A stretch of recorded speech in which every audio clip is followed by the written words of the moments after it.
Also Chat, so, schaut euch mal an.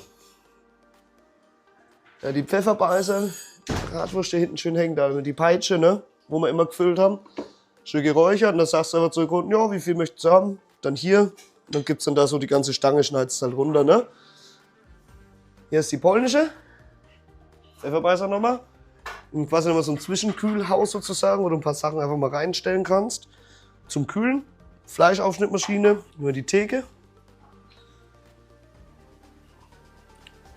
Normale Aufschnittmaschine, hier unser Wagensystem im Endeffekt, ne?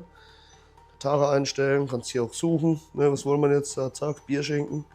Oder merkst du ja die Nummer, je nachdem. Und was natürlich noch dazu kommt, ist, du kannst hier auch Etiketten drucken, ne? Das heißt, war dann auch ein Etikettendrucker. Haben wir jetzt sogar auch hier, hier haben wir einen QR-Code, ne? Für so SB-Waren. Genau, wenn ihr vom Laden reinkommt, im Endeffekt schaut es dann so aus, ne? Bist du hier schön drin, hast hier die Theke.